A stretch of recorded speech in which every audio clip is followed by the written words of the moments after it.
Student, मैं विकास परमार एक बार फिर आप लोगों का स्वागत करता हूं। तो बच्चों, आज लाइट की वजह से क्वेश्चन मैं टाइप नहीं करवा पाया, इसलिए इसके लिए मुझे खेद है।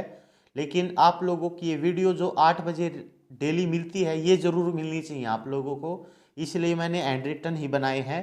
लेकिन इंपॉर्टेंट क्वेश्चन है बच्चों, सारे के सारे याद रखना। आज का पहला क्वेश्चन 23 क्वेश्चन से स्टार्ट करते हैं। 22 क्वेश्चन हम कवर कर चुके हैं। आज का पहला क्वेश्चन है, मूली किसका एक उदाहरण है? ऑप्शन 1 है जड़ का, बी है फल, सी है कंद, डी है तना। ठीक है, तो इसका आंसर रहेगा बच्चों जड़ का एग्जाम्पल होता है मूली।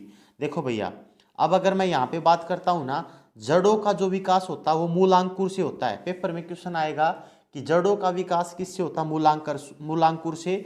जबकि तनों का विकास होता है वो परांकुर से होता है। किससे होता है बच्चों? परांकुर से होता है। अब एक क्वेश्चन और आ जाता है कि जो जड़ें होती है वो जियोट्रोप में तो होती है पॉजिटिव, जबकि फोटोट्रोप में होती है नेगेटिव।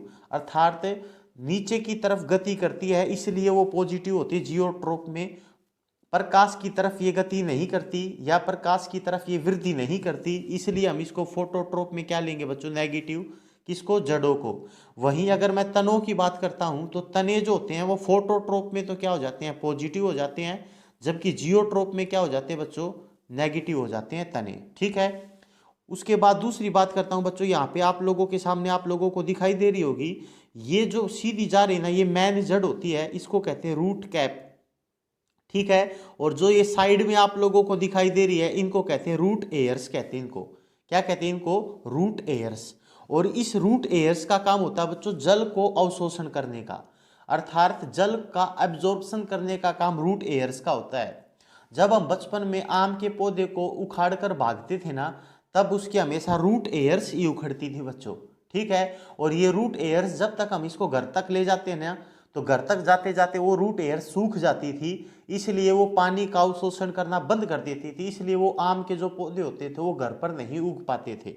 ठीक है, और एक होती है आपके पास रूट कैप, जो मेन जड़ होती है, इसका काम होता है नीचे की साइड में मिट्टी को खोदने का काम होता है रूट कैप का।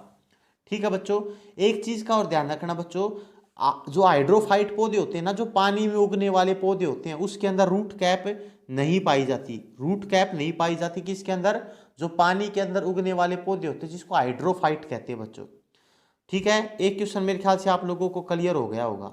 उसके बाद क्वेश्चन नंबर 2 के ऊपर आते हैं, निम्न में से तने का एक रूपांतरण नहीं है। ऑप्शन ए है प्याज, बी है अरबी, सी है शकरकंद और डी है आलू। ठीक है, इनमें से आप लोगों को मैंने बताया था तने का रूपांतरण नहीं है। तना मैंने आपको कल बताया था, इससे पहले वाली वीडियो में। तने 3 प्रकार के होते हैं, एक होता है वायवीय तने, एक होते हैं अर्धवायवीय तने, और एक होते हैं भूमिगत तने। भूमिगत तनों में 3 एग्जाम्पल बताए थे मैंने, सतंभ कंद, परकंद और सल्क कंद। फिर से सुन लो, सतंभ कंद, दूसरा परकंद, और तीसरा जो होता है वो सल्क कंद होता है। सतंभ कंद के एग्जाम्पल बताए थे मैंने आलू और ओल, जबकि परकंद के एग्जाम्पल बताए थे मैंने आपको अदरक, हल्दी और केला। और सल्क कंद के एग्जाम्पल जो बताए थे वो प्याज और लहसुन बताए थे। ठीक है, तो इसके अंदर आलू भी एक प्रकार का तना है।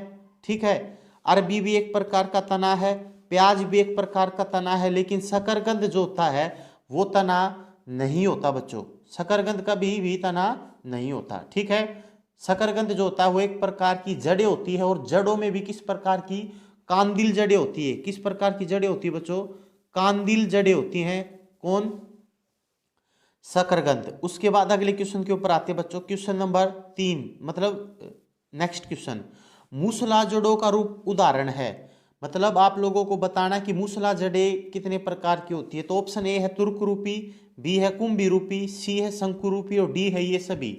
मूसला जड़ें जो होती है बच्चों, वो जो होती है मूसला जड़ें, वो खाने योग्य जड़ें होती हैं। ठीक है, और मूसला जड़ों का रूपांतरण तुर्की रूपी भी होती है, कुंभी रूपी भी होती है और शंकु रूपी भी होती है। ये सारी की सारी मूसला जड़ों का एग्जाम्पल है बच्चों। अब शंकु रूपी को याद करने का तरीका होता है, शंकु देखो, सह से क्या बनेगा? साग बनेगा, साग।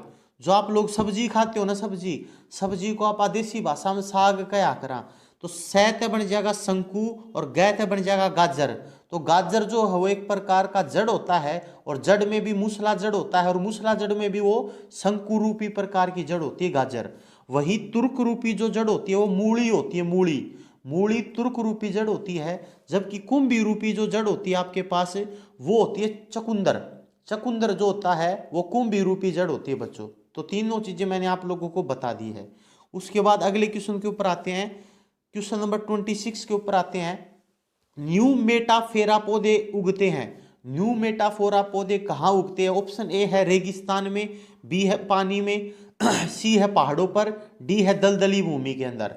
तो जो न्यू मेटाफेरा पौधे होते हैं बच्चों वो दलदली स्थानों पर उगने वाले पौधे होते हैं, उनको कहते हैं न्यू मेटाफेरा पौधे होते हैं बच्चों। ठीक है, अगर मैं यहीं पे आप लोगों से कहता हूं कि जो शुष्क स्थानों पर उगने वाले पौधे होते हैं उनको कहते हैं जीरोफाइट। उनको क्या कहते हैं बच्चों? जीरोफाइट पौधे कहते हैं। जो शुष्क स्थानों पर उगते हैं उनको जीरोफाइट पौधे कहते हैं। ठीक है, और जो लवणीय स्थानों पर उगने वाले पौधे होते हैं बच्चों उनको एलोफाइट्स कहते हैं। उनको क्या कहते हैं? हेलोफाइट कहते हैं। ठीक है, और जो पानी में उगने वाले पौधे होते हैं उनको हाइड्रोफाइट कहते हैं। ठीक है, और दलदली स्थानों पर उगने वाले जो पौधे होते हैं उनको क्या कहते हैं? न्यू मेटाफेरा पौधे कहते हैं। ठीक है बच्चों, मेरे ख्याल से यहां तक आप लोगों को क्वेश्चन अच्छे तरीके से समझ में आ रहे होंगे। उसके बाद आगे बढ़ते हैं बच्चों, नेक्स्ट क्वेश्चन की तरफ बढ़ते हैं। क्वेश्चन नंबर 28 के ऊपर बढ़ते हैं ना, सॉरी 27 क्वेश्चन देखते हैं पहले। ऐसे पौधे जो अन्य पौधों पर निर्भर होते हैं वो क्या कहलाते हैं? देखो बच्चों, ऑप्शन ए है आरोही पादप, बी है झाड़ियां, सी है शाखाएं और डी है अधिपादप। तो जो ऐसे पौधे जो दूसरे पौधों के ऊपर निर्भर होते हैं उनको कहते हैं बच्चों अधिपादप कहते हैं। उनको क्या कहते हैं बच्चों? अधिपादप कहते हैं। ठीक है, एपीफाइट्स कहते हैं उनको। क्या कहते हैं बच्चों? एपीफाइट्स कहते हैं। और एपीफाइट्स का जो एग्जाम्पल होता है बच्चों वो होता है आर्किड। आर्किड जो होता है वो एक प्रकार से एपीफाइट का एग्जाम्पल होता है बच्चों, आर्किड। ठीक है, और आरोही पादप जो होते हैं उसके एग्जाम्पल है आप लोगों के पास मनी प्लांट। ये आरोही पादप होते हैं, मनी प्लांट। पान की बेल ये भी आरोही पादप है। एक और होता है जिसको कहते हैं पोथोस। क्या कहते हैं बच्चों? पोथोस। ये सारे के सारे क्या है? आरोही पादप के एग्जाम्पल हैं। और जो झाड़ियों के एग्जाम्पल की बात करता हूं तो मैं गुलाब, नींबू, मेहंदी ये झाड़ियों के एग्जाम्पल है। और शाखाओं की बात करता हूं तो मैं आप लोगों के सामने पालक, मिर्च, सरसों ये सारे के सारे क्या आपके पास शाखाएं होती है बच्चों। ठीक है, उसके बाद अगले क्वेश्चन के ऊपर आते हैं बच्चों। क्वेश्चन नंबर 28 क्या कहता है? डेंड्रोलॉजी का संबंध किससे है? तो ऑप्शन ए है पुष्पों के अध्ययन से, बी है वृक्षों के अध्ययन से, सी है शैवालों के अध्ययन से, डी है कवकों का अध्ययन। सबसे पहले तो शैवालों का अध्ययन तो फाइकोलॉजी कहलाता है। क्या कहलाता है बच्चों? शैवालों का अध्ययन फाइकोलॉजी कहलाता है। जबकि कवकों का अध्ययन जो होता है वो माइकोलॉजी कहलाता है। क्या कहलाता है बच्चों? माइकोलॉजी कहलाता है। जबकि पुष्पों का जो अध्ययन होता है वो एंथ्रोलॉजी कहलाता है। क्या कहलाता है बच्चों? एंथ्रोलॉजी। ठीक है, और वृक्षों का अध्ययन जो होता है वो डेंड्रोलॉजी कहलाता है। वृक्षों का अध्ययन क्या कहलाता है बच्चों? डेंड्रोलॉजी कहलाता है। उसके बाद अगले क्वेश्चन के ऊपर आता है, क्वेश्चन नंबर 29 के ऊपर। मिर्च की तीक्ष्णता का कारण क्या है? जो मिर्च में एक प्रकार से तीक्ष्णता होती है उसका कारण क्या है? ऑप्शन ए है लाइकोपीन की उपस्थिति, ऑप्शन बी है कैप्साइन की उपस्थिति, सी है कैरोटीन की उपस्थिति, डी है क्लोरोफिल की उपस्थिति। ठीक है बच्चों, इसका आंसर रहेगा B is the right answer. Capsaicin की उपस्थिति के कारण मिर्च की तीक्ष्णता होती है। लाइकोपीन के कारण टमाटर का रंग लाल होता है। कैरोटीन के कारण पत्तियों का रंग पीला होता है। और गाय के दूध का रंग पीला भी कैरोटीन के कारण होता है। और क्लोरोफिल के कारण पत्तियों का रंग हरा होता है। लेकिन पत्तियों का रंग पीला पूछ लिया जाए तो कैरोटीन के कारण होता है। ठीक है, उसके बाद अगले क्वेश्चन के ऊपर आते हैं। क्वेश्चन नंबर 30 के ऊपर आते हैं बच्चों। किस वर्ग के पौधों को सामान्यतः शैवाल कहते हैं? शैवाल का मतलब होता है एल्गी। ठीक है, ऑप्शन ए है थैलाफाइटा, बी है ब्रायोफाइटा, सी है टेरिडोफाइटा और ये सभी। तो बच्चों थैलाफाइटा वर्ग के जो पौधे होते हैं उनको सामान्यतः क्या कहा जाता है? शैवाल कहा जाता है बच्चों। ठीक है, शैवाल को हम एल्गी कहते हैं। और इस थैलाफाइट वर्ग के पौधों में और कुछ एग्जाम्पल की बात करता हूं तो एक एग्जाम्पल इंपॉर्टेंट होता है कारा। कारा एक प्रकार का थैलाफाइटा वर्ग का पौधा होता है। एक होता स्पाइरोगारा, स्पाइरोगारा ये भी किस प्रकार का एग्जाम्पल है? थैलाफाइटा। ठीक है, थैलाफाइटा वर्ग के जो पौधे होते हैं इनका जड़ जो तना जो होता है वो सॉफ्ट होता है, इनके अंदर बीज नहीं पाया जाता। ठीक है, एक एग्जाम्पल और होता है इसका यूलोथ्रिक्स, कई बार आ जाता है यूलोथ्रिक्स थ्रिक्स, ये भी किसका एग्जाम्पल हो बच्चा, ये भी एक प्रकार का थैलाफाइटा वर्ग का पौधा होता है। और ये जो थैलाफाइटा वर्ग के पौधे होते हैं ना, ये क्रिप्टोगेम होते हैं। क्रिप्टोगेम वो पौधे होते हैं जिनके अंदर बीज नहीं पाए जाते, जिनके अंदर बीज नहीं होते वो क्रिप्टोगेम होते हैं। और क्रिप्टोगेम के एग्जाम्पल होते हैं, एक तो थैलाफाइटा होता है, और एक ब्रायोफाइटा होता है, और एक टेरिडोफाइटा। ये तीनों क्रिप्टोगेम के अंतर्गत आते हैं। ठीक है बच्चों, उसके बाद अगले क्वेश्चन के ऊपर आते हैं हम। यहीं पे अगर मैं ब्रायोफाइटा के बारे में बात करता हूं तो इसको पौधों पादप वर्ग का इसको क्या कहते हैं, एम्फीबियन कहते हैं, उपभचर कहते हैं। ठीक है, पादप जगत का उपभचर कौन होता है बच्चों, ब्रायोफाइटा। और एक चीज का ध्यान रखना, ये जो ब्रायोफाइटा के जो पौधे होते हैं इनमें तना और पत्ते जैसी संरचना में विभाजित होते हैं। ये मतलब इनमें तना होता है, पत्ते होते हैं इनके अंदर। ठीक है, लेकिन इनके अंदर जड़ें नहीं होती, तना होता है और पत्ते होते हैं। ठीक है, और अगर इनमें जल परिवहन के लिए मैं बात करता हूं तो इनके अंदर उत्तक नहीं पाए जाते, जैसे जाइलम वगैरह, फ्लोएम वगैरह, वो ब्रायोफाइटा के अंदर नहीं पाया जाता। लेकिन टेरिडोफाइटा के अंदर वो पाया जाता है। मतलब जो संवहनीय उत्तक होते हैं, जल का परिवहन करने वाले, वो उसके अंदर पाए जाते हैं टेरिडोफाइटा के अंदर। ठीक है, उसके बाद अगले क्वेश्चन के ऊपर आते हैं बच्चों। क्वेश्चन नंबर 31 के ऊपर आते हैं। मार्सिलिया फरन आर्स्टेल, ये किस वर्ग के पौधे होते हैं? ऑप्शन ए है टेरिडोफाइटा, बी है ब्रायोफाइटा, सी है थैलोफाइटा, और ये सभी। ठीक है, तो ये बच्चों टेरिडोफाइटा वर्ग के पौधे होते हैं, टेरिडोफाइटा के, मार्सिलिया फरन आर्स्टेल। जबकि ब्रायोफाइटा वर्ग के जो पौधे होते हैं उसमें आता है एक तो मास, एक तो क्या आता है, मास आता है बच्चों, एक तो मास, और एक आता है मार्केसिया। एक क्या आता है, मार्केसिया। ये दोनों ब्रायोफाइटा वर्ग के पौधे होते हैं, मास और मार्केसिया।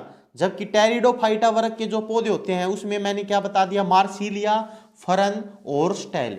ठीक है, एक चीज का और ध्यान रखना बच्चों, टेरिडोफाइटा जो वर्ग के पौधे होते हैं इनका शरीर में जड़ भी होती है, तना भी होती है, पत्ती भी होती है। ठीक है, लेकिन फूल नहीं पाए जाते और ना इनके अंदर बीज पाए जाते। ठीक है, ना तो फूल पाए जाते, ना इनके अंदर बीज पाए जाते टेरिडोफाइटा वर्ग के पौधों के अंदर। और इनके अंदर संवहनीय उत्तक पाए जाते हैं, जैसे फ्लोएम और जाइलम इनके अंदर पाए जाते हैं, लेकिन ब्रायोफाइटा में वो नहीं पाए जाते। उसके बाद अगले क्वेश्चन के ऊपर आते हैं। क्वेश्चन मतलब ये इसका एक्सप्लेनेशन कर रखा, देख लो मैंने आप लोगों के सामने। प्लांट को दो वर्गों में बांट दिया, क्रिप्टोगेम, फेनरोगेम। क्रिप्टोगेम जिनके अंदर बीज नहीं होते, एग्जाम्पल थैलाफाइटा, ब्रायोफाइटा, टेरिडोफाइटा। फेनरोगेम जिनके अंदर बीज होते हैं, और वो दो प्रकार के होते हैं, एक होता है जिम्नोस्पर्म, एक होता है एंजियोस्पर्म। जिम्नोस्पर्म वो होते हैं जो नगन बीजी होते हैं, और एंजियोस्पर्म होते हैं जिनके फल के अंदर बीज पाए जाते हैं। और जिनके फल के अंदर बीज पाए जाते हैं वो भी दो प्रकार के होते हैं, एक होता है एक बीज वाले और एक होते हैं दो बीज वाले। एक बीज वालों को मोनोकोट कहते हैं, जबकि दो बीज वालों को डाइकोट कहते हैं। ठीक है, मेरे ख्याल से आप लोगों को ये क्वेश्चन समझ में आ गया होगा। उसके बाद क्वेश्चन नंबर 32 के ऊपर आते हैं। मरुदबीज पौधे, ये मैं आप लोगों को बता चुका हूं बच्चों, जीरोफाइट, XEROPHYTE, मरुदबीज पौधों का एग्जाम्पल पूछा इन्होंने। ए ऑप्शन है मैंग्रोव, बी है गेहूं, सी है कैजुराइन, और डी है चना। देखो बच्चों, मैंग्रोव जो वन होते हैं ना, वो तो लवण वाली भूमि में पाए जाते हैं। किस भूमि में पाए जाते हैं? लवणीय भूमि में पाए जाते हैं मैंग्रोव वन। जो आप लोगों ने सुंदरवन का डेल्टा देखा होगा, सुंदरवन का डेल्टा जो विश्व का सबसे बड़ा डेल्टा, वहां पर मैंग्रोव प्रकार के वन पाए जाते हैं। ठीक है, इसका मरुदबीज पौधों का एग्जाम्पल होता है कैजुराइन इज द राइट आंसर। ये मरुदबीज पौधे हैं। इसका एक्सप्लेनेशन देख लो बच्चों, ये कर रखा मैंने। पादपों का वर्गीकरण के बारे में बात करता हूं तो एक तो हो गया जलोदविद, हाइड्रोफाइट, जो पानी में उगने वाले पौधे होते हैं। एक मरुदविद, जीरोफाइट, इसके एग्जाम्पल है नागफनी, यूफोबिरिया और कैजुराइन। ये कैजुराइन पूछा है मैंने आप लोगों से, तो ये तीनों एग्जाम्पल क्या होते हैं जीरोफाइट मरुदविद के। एक होता मध्योदविद, मेसोफाइट कहते हैं इसको, इसका मतलब गेहूं, चना, मक्का, जामुन, ये होते हैं मेसोफाइट एग्जाम्पल। और एक होते हैं लवणोविद जिनको एलोफाइट कहते हैं, और इसका एग्जाम्पल होता है मैनग्रोव वनस्पति जो होती है, वो एक प्रकार की लवणविद वनस्पति होती है। ठीक है बच्चों, मेरे ख्याल से आप लोगों को इतना ही है आज की क्वेश्चन। मेरे ख्याल से आप लोगों को समझ में आया होगा बच्चों। तो इस वीडियो को ज़्यादा से ज़्यादा शेयर करें और सब्सक्राइब करें चैनल को। धन्यवाद।